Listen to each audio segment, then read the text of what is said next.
Bismillahirrahmanirrahim.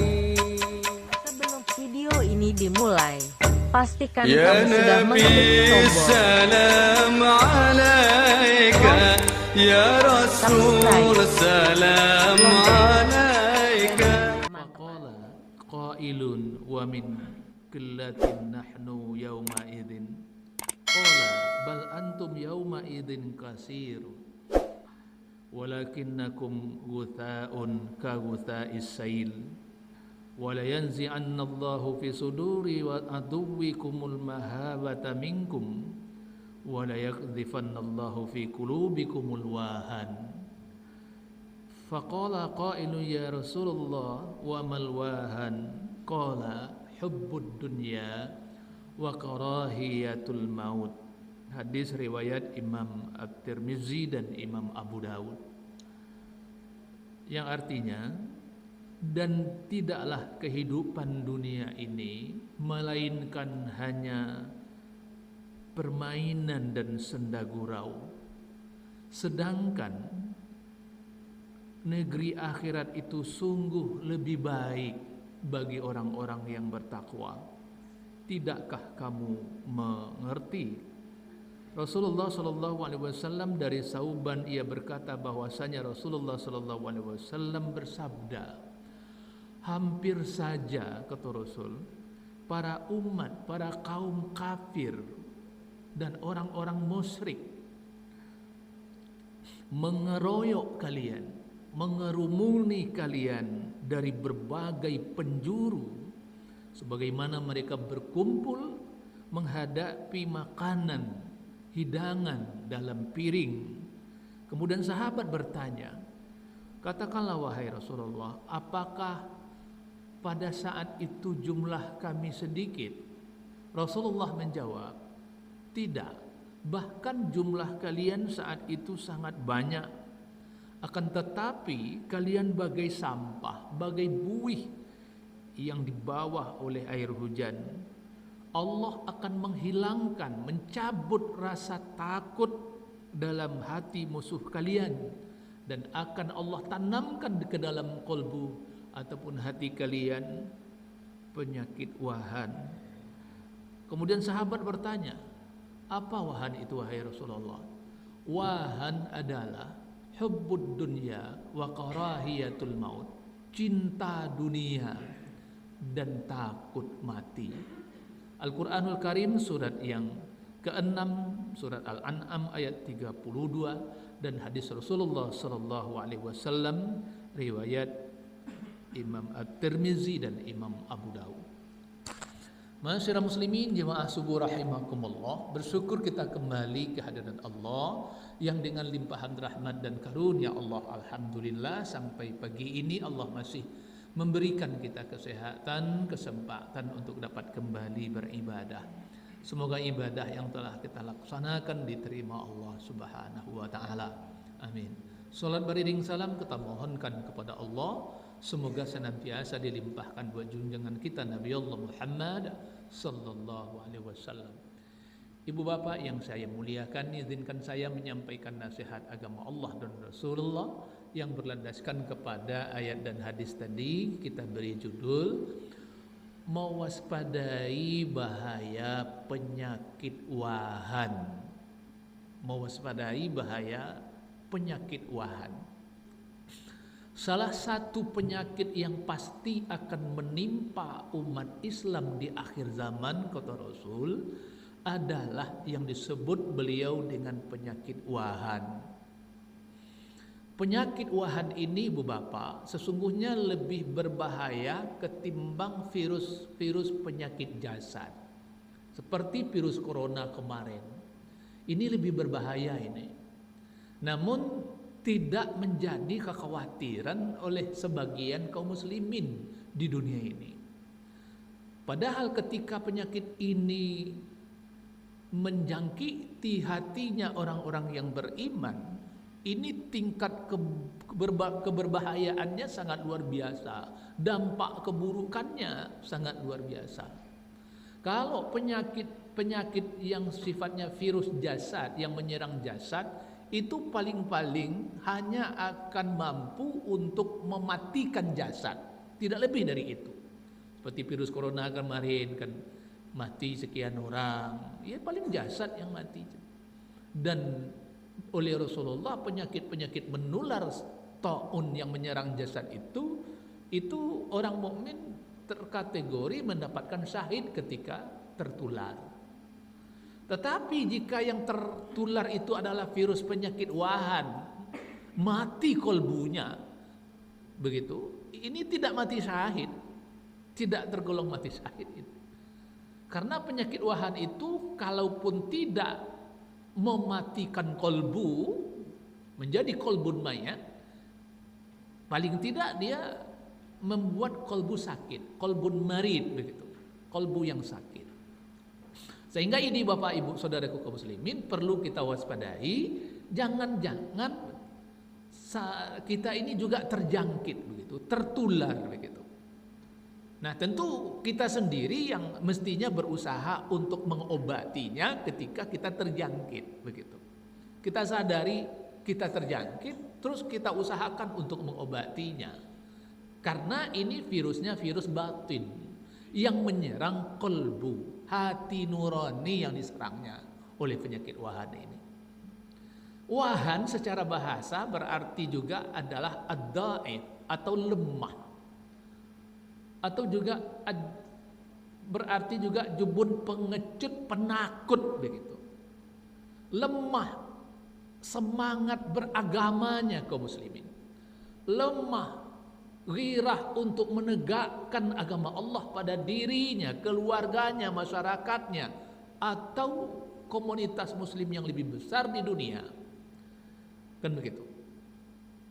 Lemah, pengecut, penakut, tidak memiliki keberanian untuk menegakkan kebenaran, untuk membela kebenaran. Pengecut. Nah, dalam pengertian lain, yang dimaksud dengan wahan itu adalah hubbud dunya wa karahiyatul maut. Cinta dunia dengan segala perhiasannya, kesenangannya, kemewahannya, dan takut mati begitu. Dan ini akan menghinggapi penyakit kolbu-kalbunya orang-orang beriman di akhir zaman. Nah, ketika ibu bapak saudaraku kaum muslimin, hati kita diliputi oleh cinta terhadap dunia, Imam Al-Jauziyah memberikan definisi cinta itu adalah keterpautan hati secara terus-menerus terhadap yang disukainya, sehingga takut berpisah dengannya ataupun lepas hilang darinya sesuatu yang disukai ini. Nah, itu kalau sudah begitu, itu sudah tiba di tingkat cinta namanya. Tapi kalau suka biasa saja, itu belum cinta. Tapi kalau sudah khawatir lepas, khawatir hilang, itu dah tiba di cinta. Nah, ketika hati sudah terpaut sedemikian terhadap perhiasan dunia, kemewahannya, kemegahannya, maka tentu ibu bapak yang tersingkir di dalam kolbu orang beriman itu ada hubbalillah, cinta kepada Allah. Itu pasti tersingkir. Kenapa? Karena di kolbu itu tidak dapat bersemayam dua cinta, antara cinta kepada Allah dengan cinta kepada dunia. Tidak bisa dia bersemayam dua gitu. Al-mu'min asyaddu hubba lillah. Orang beriman itu cintanya bersangatan kepada Allah. Nah, kalau dia sudah cinta kepada dunia, otomatis cinta kepada Allah tersingkir dari kolbunya. Nah, ketika orang sudah tiba di tingkat cinta itu, dia akan dimabukkan, dia akan disibukkan oleh urusan pemenuhan yang disukainya itu, begitu. Itu pasti itu Bapak Ibu.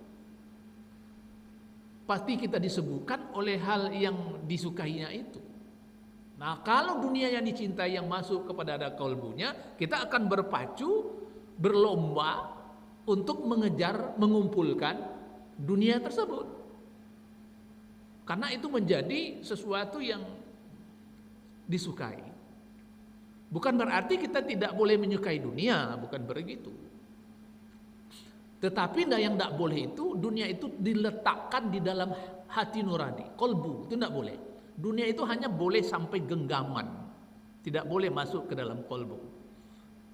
Masyarakat muslimin, jika kita masukkan ke dalam kolbu, maka Allah zat yang maha pencemburu itu akan murka kepada kita, orang muslim ini, orang mukmin ini. Murka. Kenapa? Karena Allah kita abaikan, begitu. Ketika Allah kita abaikan, maka Allah akan cabut rasa gentar, rasa takut, rasa segan di hatinya orang-orang kafir musuh Allah dan orang-orang beriman untuk menzolimi kita, umat Islam. Dan hari ini ibu bapak saudaraku kaum muslimin, itu yang terjadi di dunia sekarang ini. Bagaimana negeri-negeri muslim itu diporak-porandakan oleh orang-orang kafir sampai hari ini. Dan tidak ada satu negara pun yang mayoritas muslim penduduknya yang kemudian tampil untuk menjadi pembela kehormatan saudaranya, darah saudaranya. Tidak ada. Seperti yang terjadi di Palestina. Sudah 75 tahun kurang lebih, bagaimana bangsa Palestina itu, kaum muslimin di sana, orang-orang Islam di sana, kemudian dibunuh, dibantai, diusir dalam penderitaan yang tidak berperkemanusiaan. Terus siapa yang tampil? Tidak ada, Bapak Ibu. Sebagai sebuah negara tidak ada. Indonesia sebagai sebuah negara yang mayoritas muslim tidak ada. Mesir tidak ada. Arab Saudi yang kaya raya, Dubai yang kaya raya, Kuwait tidak ada. Turki presidennya hanya bersorak-sorak saja, tidak ada. Yang tampil untuk membela mereka hanya para pejuang yang benar imannya, yang tidak hubbud dunia, yang tidak takut mati. Seperti Houthi di Yaman Selatan yang menguasai 80% negara Yaman Selatan, itu pejuang. Tidak negara Yaman. Penguasa Yaman itu bonekanya Amerika Serikat. Pejuang Hamas di Gaza itu yang membela mereka. Jadi takuti itu oleh Israel. Pejuang Irak, pejuang Hizbullah, pejuang-pejuang semua atas nama negara enggak ada. Enggak ada yang tampil. Enggak berani. Takut, pengecut. Takut dengan Amerika dan Inggris serta Eropa. Houthi tidak takut dia. Alhamdulillah masih ada saudara kita yang tampil untuk membela. Kenapa? Karena secara keseluruhan hampir masif kita itu terjangkit dengan penyakit wahan, penyakit cinta dunia, sehingga tidak punya semangat, tidak punya gairah untuk ya'la li kalimatillah. Jangankan untuk yang seperti itu mengangkat senjata untuk membela saudaranya, bahkan mengangkat selimut pagi ini saja dia tidak mampu untuk datang memenuhi panggilan Allah ke masjid kita ini, tidak mampu. Itu pertanda hubbud dunia. Dia lebih nyaman dengan kasur empuknya, kamar ber-AC-nya ketimbang datang memenuhi undangan Allah untuk i'la li kalimatillah, menegakkan, meninggikan agama Allah. Karena usaha untuk menegakkan, meninggikan agama Allah itu dimulai dari diri pribadi orang yang mengaku beriman kepada Allah. Dan salah satu ukurannya adalah dengan berjemaah ini. Karena masjid ini, ibu bapak saudaraku kaum muslimin, menjadi pusat untuk dapat merajut ukhuwah Islamiyah. Kan tidak mungkin kita terkadang datang ke rumah kita masing-masing tanpa kepentingan terkadang hari ini. Malah mungkin saja Bapak Ibu heran, mengapa aku mari kok. Tapi kalau ke sini kita diundang oleh Allah SWT dan itu akan terajut silaturahim. Ketika silaturahim terajut, jemaah kuat, ukhuwah Islamiyah akan kuat dan kita akan insya Allah punya kekuatan. Itu yang harus kita tegakkan juga. Tapi hari ini jangankan untuk mengangkat senjata, mengangkat selimut saja sebagian kaum muslimin tidak mampu. Walaupun rumahnya dekat dengan masjid. Nah, itu tidak sikol Bapak Ibu, sampai ambo kita. Masyarakat muslimin ibu bapak jemaah rahimakumullah. Itu yang disebut penyakit wahan. Nah, penyakit wahan ini kemudian menyebabkan orang akan menghalalkan segala cara. Halal segala cara untuk mendapatkan prestise kemewahan dunia itu. Alhaakumut takasur, bermegahan bermewah-mewahan itu. Menghalalkan segala cara. Kalau sudah menghalalkan segala cara, tidak tahu halal haram. Nah, dia akan halalkan terus. Zalim, toma. Kalau orang sudah menghalalkan segala cara itu toma, rakus begitu. Zalim nanti.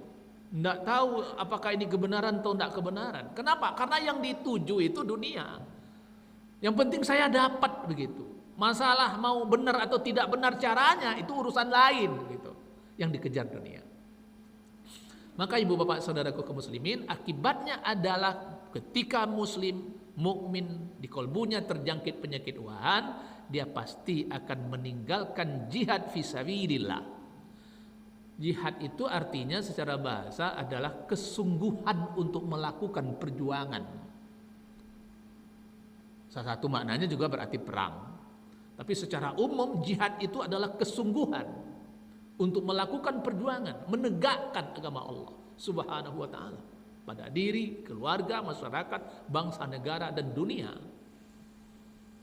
Maka obat dari penyakit wahan itu yang pertama adalah tingkatkan kembali iman kepada Allah. Iman kepada Allah Subhanahu wa taala. Alladzina amanu wa hajaru wa jahadu fi sabilillah. Orang-orang yang beriman itu senantiasa melakukan perubahan. Baik perubahan untuk keimanan, wajaddidu imanakum. Perbaharui senantiasa imanmu kepada Allah. Kalau iman kuat, insya Allah semangat kita juga akan kuat untuk menegakkan agama. Kalau iman lemah, semangat kita juga akan lemah.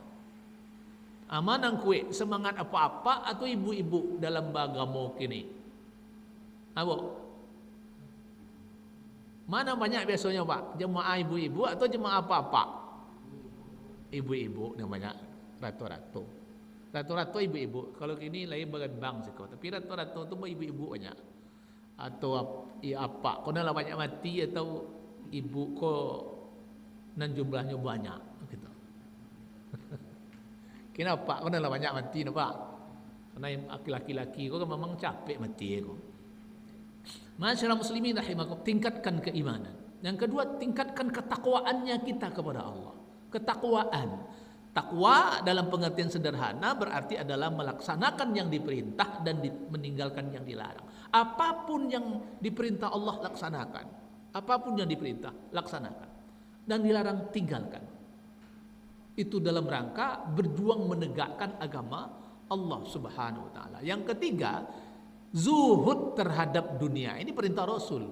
Zuhudlah kamu terhadap dunia. Zuhud secara bahasa berarti adalah melepaskan, meninggalkan, memalingkan kolbu dari dunia. Lepaskan dunia itu dari kolbu. Tidak boleh masuk ke dalam kolbu.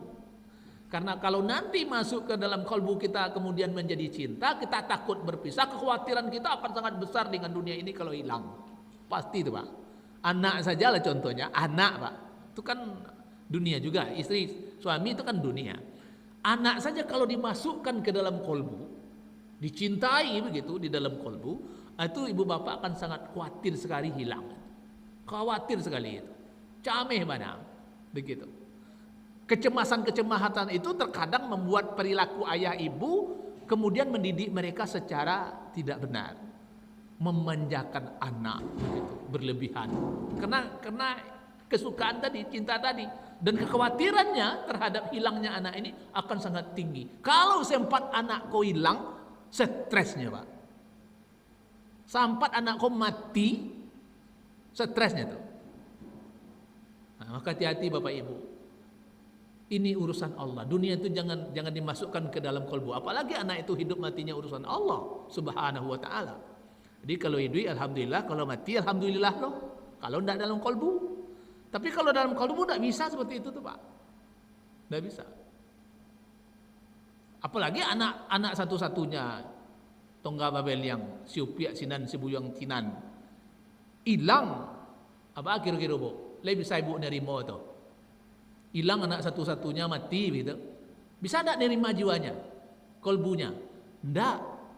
Kita juga, bapak juga tidak akan bisa. Banyak kasus seperti itu. Tapi kalau tidak masuk ke dunia, dia akan lebih mudah untuk diridhoi ketika diambil kembali oleh Allah. Maka zuhudlah terhadap dunia. Atau bapak-bapak jangankan itulah, jangankan anak. Kalau nanobi batu cincin sajalah, ya. Yang hobi batu cincin, hilang batu cincin apa kok? Langsung rela enggak Pak?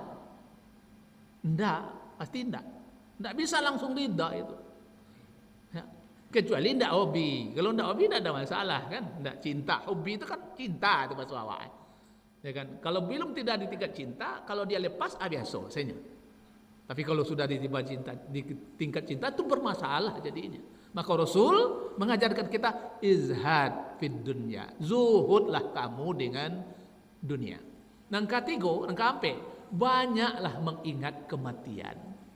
Banyak-banyak ingat mati gitu. Aksiru dzikri hadzimil ladzat yakni al maut. Banyak-banyaklah kamu mengingat sesuatu yang akan memutus segala bentuk kelezatan, kenikmatan hidup dunia, yakni kematian. Banyak ingat mati. Ya.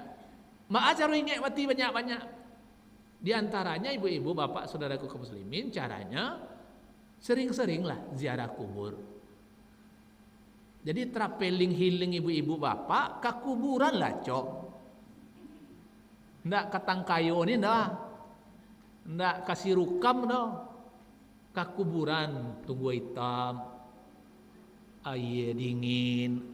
Apa iyo charter bus itu apa jalan-jalan ke air dingin lah ke kuburan. Kau ndak kasih rukam sebanyak kan?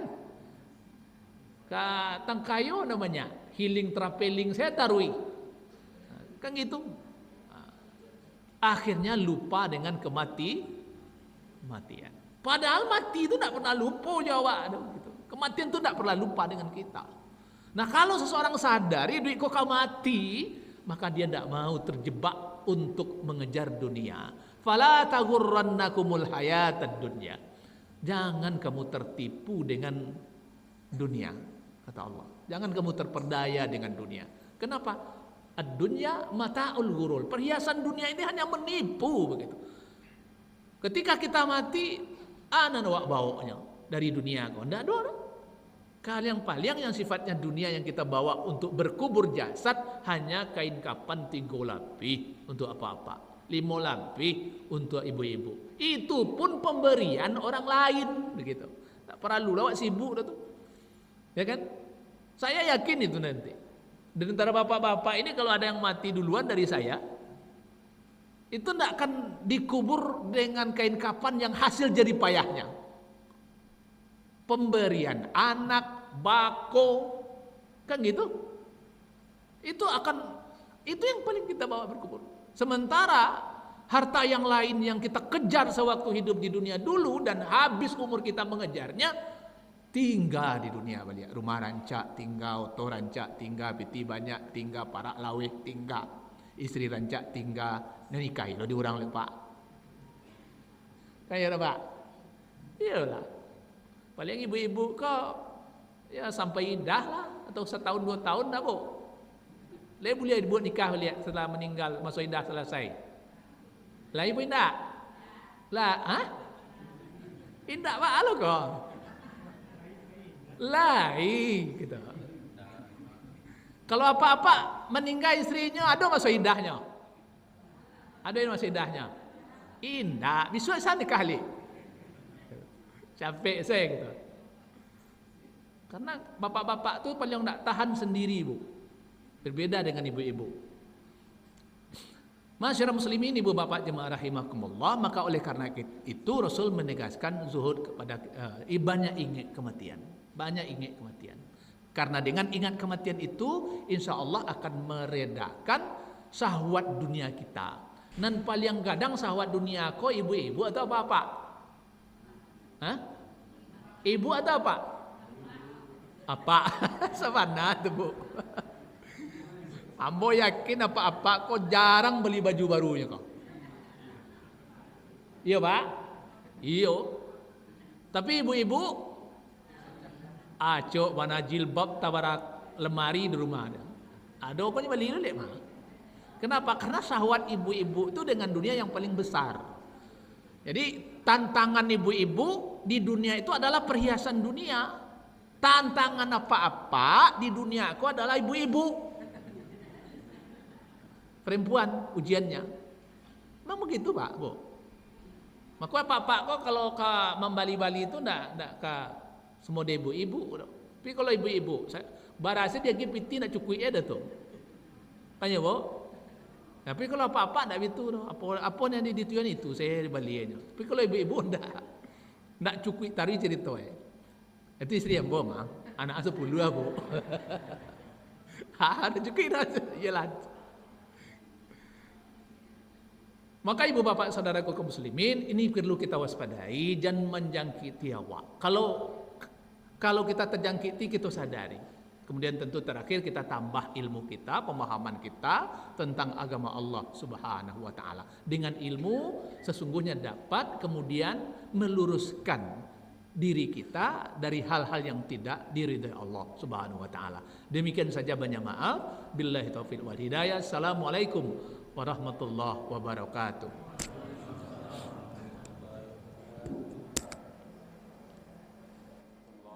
Wabarakatuh.